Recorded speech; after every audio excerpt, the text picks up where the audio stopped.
Boom! We're back, and fresh off of his recent tournament videos, we're going up against Zach. Zach has never gone against me on the channel before, so this should be a nice treat for everybody. He's also working really hard towards his blue belt, so let's give him a test. I hit him with a quick lat drop as he's pushing into me, so I can welcome him into the world of wrestling. You don't want to push too hard with the over-unders unless you have really good footing underneath you, otherwise that's going to happen. Now very quickly, I want to mention that you guys should be paying attention to the background. Whoever can comment what they notice is very significant going on in the background, I'll pin your comments so everybody else can know as well. Zach spins out from underneath me and then he tries to go towards my leg and he's looking towards a footlock. The team is doing much better about trying to wrestle up, but they always forget they have to watch their neck and continue moving. When someone grabs your neck, that's not a sign to freeze yourself, it's a sign to drive forward on your shots and take them down to the ground and hopefully pass their guard. If you just sit there, I'm going to get a free submission on you.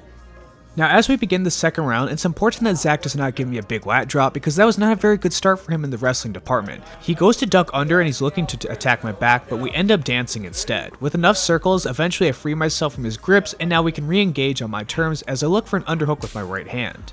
Now if you get bored of watching the wrestling, you can always watch the dance show in the background through the window. Now I really appreciate that Zach has the balls to try a jab wizard on me because that definitely would have looked awesome on video if he could have landed it. He tried to go through my armpit and go for a nice spin, but I caught him on the way down and took his back. From here all I have to do is throw my hooks in and it's really easy back control for me. I appreciate the effort for the channel. It'll look cool. Zach was able to get his back to the mat, but then he tries to spin into me, and by doing this, he's playing right into my next move, which is the head and arm choke. You have to remember that Jiu Jitsu is like playing chess, and you have to think multiple moves ahead. I knew he was going to turn into me, and if he did that, he was going to land right at the head and arm choke, or if he turned the other way, he's going to land to the rear naked choke. Now he thinks that answering the phone can save him, and it is a good defense, but it doesn't improve your position at all. He thinks my arms are going to gas out, but I have a lot of lonely nights to myself, so these arms never get tired. You can also see I'm trying to move my left leg. If I can adjust my left leg or even leave as half guard, this will make the choke so much easier. If you can't leave half guard, at least try and bring your weight down to the same side you're trying to choke, as that will add a lot more pressure to the choke. We can see that Zach is about to give up as his tapper hand comes out, and I decide to look forward, adding a little bit more pressure into the arm. Now that I tapped him twice, let's do my question of the day. Who do you want to see me roll with next? I'm going to be going to other gyms so I can go against other high level belts, but let me know who you want to see. Zach tried to go for a duck under on me, and it utterly failed. I appreciate the effort from him, but you can certainly see what our gym needs to work on. Between the wrestling and the footlocks, these are two very concerning points.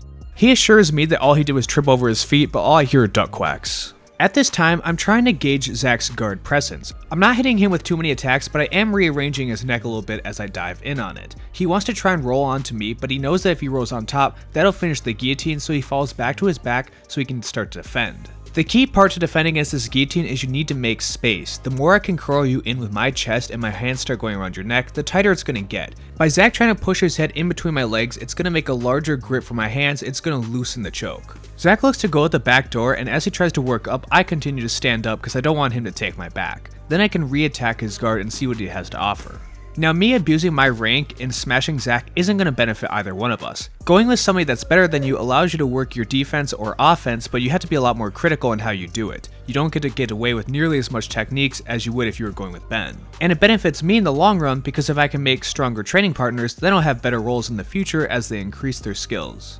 I'm trying to lift Zach up so I can open his guard because sitting in a closed guard is one of my absolute least favorite positions. I'd rather be underneath somebody and mount because I can get on a mount pretty easily, but opening a closed guard is quite the task. Now if you're thinking that this is the time to click off the video because it's just a bunch of guard work, then you're going to miss out on some pretty slick submissions. I'm not even going to say who's going to do them, maybe Zach submits me.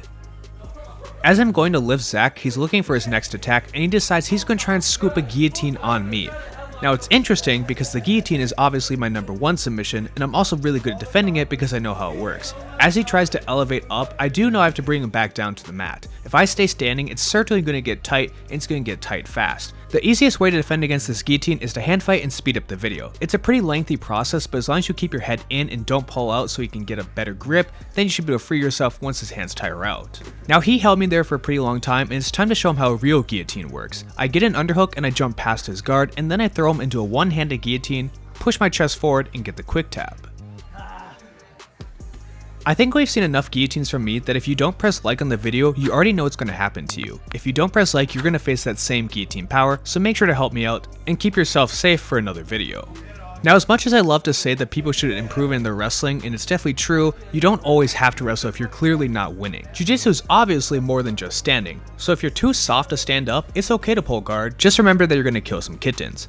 I try to hit a mirror lock on Zach, but it doesn't work, and then I go towards the front head. As the arm came over, it's easy for me to continue using that downwards force to roll him into mount and finish another guillotine choke. Now the round is almost over and I've done too many guillotines, so I swear you won't see any more from this video. He shoots right into my armpit, however, and I don't actually guillotine him, he's trying to guillotine himself. That's a technicality, and as he continues to drive forward, all I have to do is squeeze my arms a little bit, and he guillotined himself. If you appreciate the video, please make sure to like, comment, and subscribe, and thanks to my current viewers and patrons.